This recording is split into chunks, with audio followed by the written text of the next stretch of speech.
सकल सुपूजन भो धन्य धन्य सतगुरु सुखदा महिमा कही नो जा जो कुछ कहूँ तुम्हारी कृपा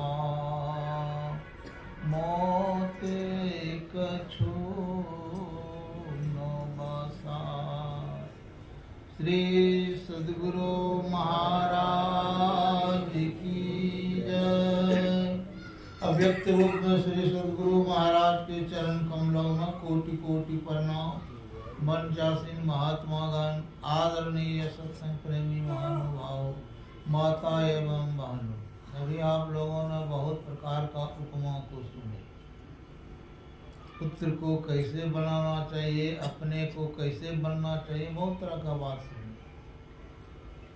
पुत्र को बिगाड़ना माता पिता के हाथों में है, पुत्र का संभाल करना माता पिता के हाथों में है। अच्छे से अच्छे पुत्र बना सकता है तो वह कब? पुत्र बाहर आ जाए और उसको उपदेश दीजिए, वह नहीं।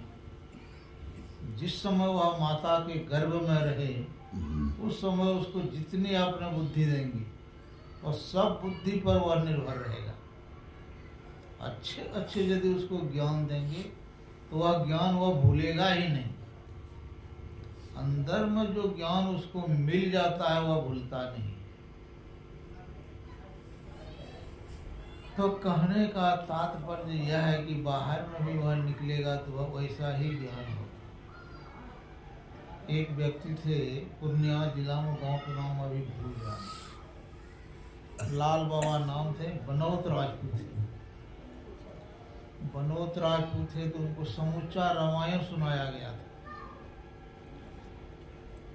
5 बरस के नहीं हुए वो रामायण खूब बोलता था, बहुत पढ़ते रहते थे रामायण।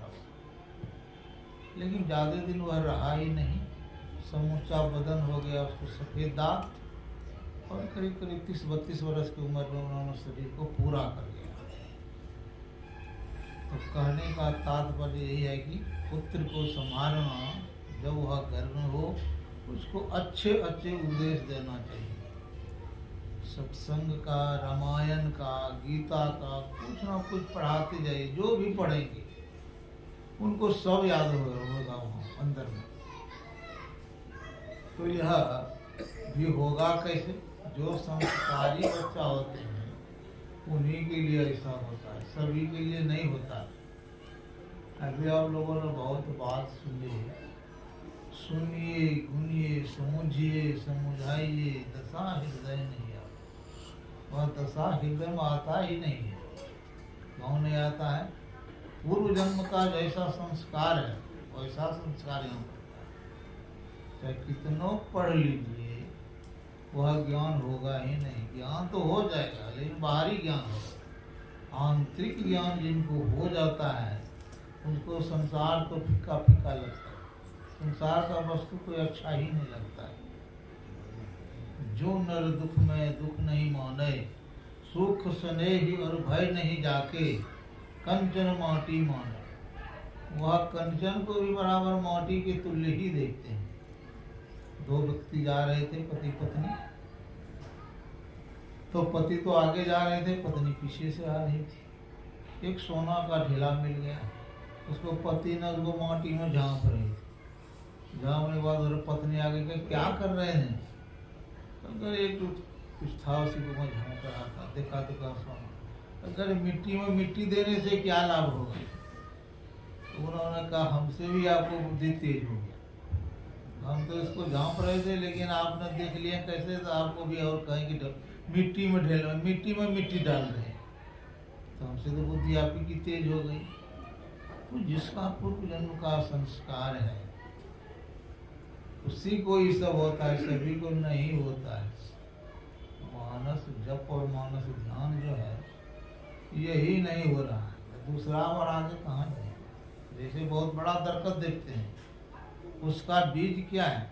एक छोटी सी बीज है, और छोटी से बीज से ही वह बहुत बड़े दरख्त हो गया। तो मानस जप जो है उसी तरह से यह बीज है, बिंदु और नाद ध्यान तक का यह बीज है। छोटी सी बीज है मानस जप, देखने में लगता है कि साधारण है, लेकिन साधारण नहीं है। गुरु के मूर्ति, बाबा नानक साहब लिखते हैं, गुरु के मूर्ति हृदय बसाइए, जो इच्छे सो ही फल पाए। जिन्होंने गुरु मूर्ति को अपने अंदर में बसा लिया, जो भी मांगेंगे सब देने के लिए आपको तैयार है। लेकिन ये दाव कहेंगे कि हम शब्द साधना में चले जाएंगे तो नहीं जा सकते। पहले तो मानस जप को ही ठीक करना पड़ेगा। मानस जब आपका ठीक हो जाए, तभी वहाँ गुरु महाराज आपके पास आकर के खड़ा हो जाएंगे। उसी तरह उसी समय में मांगने का हिसाब है। मांगिए, क्या मांगना है वो देने के लिए ही आपके पास आ जाए। मानस जप यदि आपका ठीक हो गया और गुरु महाराज आपके सामने में आ गए, तो समझिए हमको कुछ देने के लिए आ गए। जैसे कोई बच्चा है, भूख लग गया है, उसको बहुत जोरदार भूख लग गया है, और माँ आ जाती है उसके पास, तो उन्होंने माँ से मांग लेता है कुछ खाने के लिए दीजिए माँ। तो माँ ने जो भी रखता है, चाहे सत्तू रखे, चाहे रोटी रखे, चाहे दाल भात सब्जी रखे, कुछ ना कुछ तो बच्चा देता है। उसी तरह से हम लोगों के पास जो गुरु जी आ गए, मानस जब यदि आपको ठीक हो गया, तो गुरु महाराज आपके सामने में आ जाएंगे। तो वहीं पर आप मांगिए, क्या मांगना है। यदि संसार का पदार्थ मांग लेते हैं तब तो ठका जाएंगे, लेकिन संसार का पदार्थ को नहीं मांगिए, परमार्थ का पदार्थ मांगिए, अर्थात ईश्वर भक्ति मांगिए, और सब कुछ देने के लिए ही आए हैं। यदि ईश्वर का भक्ति मांग लेते हैं तब तो आपका ठीक हो गया मांग। यदि संसार का पदार्थ मांगेंगे तब तो गलत मांगेंगे। और संसार के पदार्थ में आप सुखी नहीं हो सकते हैं, दुखी रहेंगे। मान लीजिए आपने बहुत संपत्ति कमाई, 2 भाई हैं, अब भाई में बंटवारा में झगड़ा हुआ, तो वहाँ भी मारपीट हो गया, किसी का हाथ टूट गया, किसी का गोड़ टूट गया। अभी यह 2-4 दिन की बात है, संतोष में और एक मौलवी में झगड़ा हुआ, संतोष जी का माथा फूट गया। अब किस कारण से हुआ वो तो मैं नहीं जानता हूँ, देख के यहाँ आई तो कहा मारपीट में से। तो कहने का तात्पर्य क्या है, जब तक हम लोग गुरु महाराज पर समर्पण नहीं करेंगे तब तक सुमिरन नहीं हो सकता है। मन में लालच रखेंगे, मन में लालच रख करके हम कोई काम करेंगे तो वह काम आपकी पूर्ति नहीं होगी। लालच को हटा करके मन में कुछ रखे ही नहीं भाव, केवल आपको भक्ति करना है। भक्ति भी नहीं मांगी, केवल गुरु महाराज का भक्ति कीजिए, लेकिन मांग नहीं कीजिए। मांगना जो है ये सबसे कमजोरी काम है। मांग जो लेते हैं हम लोग यही गलती करते हैं। भगवान कृष्ण अर्जुन को क्या कहा, तुम केवल कर्म करने का तुमको अधिकार है, फल मिले या नहीं मिले या तुम्हारे ताबे में नहीं है। अब उसी तरह से हम लोगों को भी है, मानस जाप समय पर त्रिकाल संध्या जो गुरु महाराज ने बतलाए हैं, उसको त्रिकाल संध्या कीजिए, लेकिन मांग कुछ नहीं कीजिए। अपने गुरु महाराज सब कुछ देंगे। यदि मानस जाप आप ठीक करते हैं समय पर, तो गुरु महाराज ने मानस जाप आपका सही करवा देंगे। मानस ध्यान करेंगे वहाँ भी गुरु महाराज आ जाएंगे। दृष्टि योग करेंगे तो दृष्टि योग भी करा देंगे। ये अपने से नहीं कर सकते हैं, ये जो कराएंगे तो गुरु महाराज ही कराएंगे। क्यों, वह सब सामर्थ का राजा है, सामर्थ्यवान है, और हम लोग सामर्थ्यवान कुछ नहीं है। हम लोग तो अज्ञानी जीव है। अज्ञानी जीव को ज्ञानी बनाते हैं तो गुरु ही बनाते हैं। इसीलिए कहते हैं गुरु महाराज के चरणों में अपने को समर्पण बराबर किया। समर्पण का मतलब यह नहीं कि संसार का पदार्थ मांग लीजिए, ईश्वर की भक्ति को हम लोग बराबर गुरु महाराज के चरणों में रख करके ही कीजिए। देखिए गुरु महाराज का कितना उपकार होता है, बहुत उपकार होता है, लेकिन हम लोग जान नहीं सकते हैं। क्यों? अज्ञानी जीव हैं, उतना हम लोग जानते नहीं हैं कि ईश्वर क्या है, गुरु क्या है। केवल अभी कहने के लिए तो कह देते हैं, लेकिन वह जहाँ से यह उत्पन्न होता है वह हम लोग नहीं जानते। गुरु कहते हैं किसको, वह नहीं जानते। गुरु नाम है ज्ञान का, शिष्य सीख ले सो, अज्ञान मर्याद जाने बिना गुरु और शिष्य। गुरु को हम लोग ज्ञान तभी जानेंगे जब अपने अंदर में हूबहू गुरु महाराज को उगा लेंगे। तब मानस जप और मानस ध्यान यदि हम लोगों का ठीक होगा तभी बिंदु ध्यान होगा, और बिंदु ध्यान होने के बाद ही नाद ध्यान होगा। क्यों? वहीं से शुरू है नाद ध्यान। इसलिए हम लोगों को नियमित रूप से केवल सत्संग और ध्यान करेंगे तो नित्य प्रतिदिन आपकी वृत्ति जो है भक्ति की ओर बढ़ते ही जाएगा।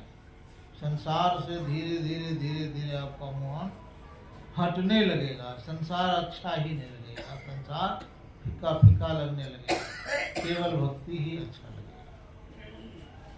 तो यह एक जन्म की बात नहीं है, बहुत जन्म करते करते करते करते तब आखिरी जन्म में वह उस तरह का मन होगा।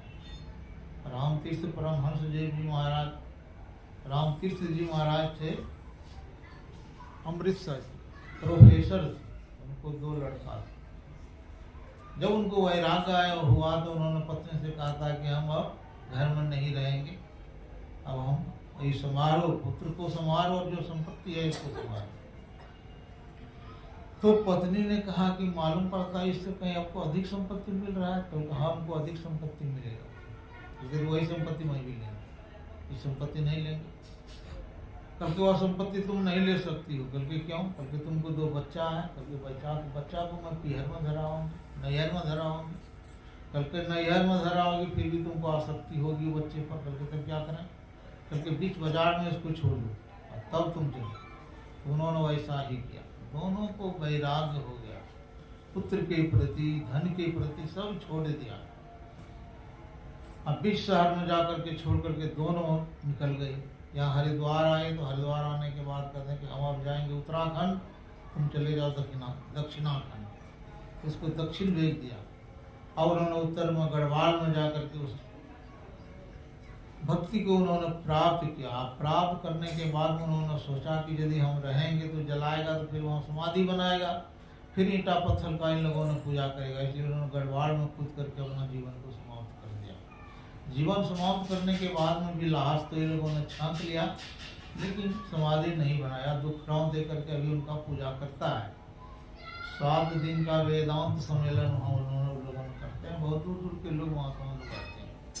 तो कहने का मतलब ये है कि जब तक हम लोगों को गुरु महाराज की कृपा नहीं होगा तब तक आगे हम नहीं बढ़ सकते हैं। इसलिए बराबर मानस जाप को हर वक्त जपते रहिए। जाप से ही सब कुछ होगा। जाप ठीक ठीक जिस दिन हो जाएगा उसी दिन सब कुछ होगा। एक जन्म की बात नहीं है, धीरे धीरे करते करते अंतिम जीवन में इस पद को प्राप्त करेंगे। बोलिए प्रेम से श्री सद्गुरु महाराज की जय। अब आप संगीत में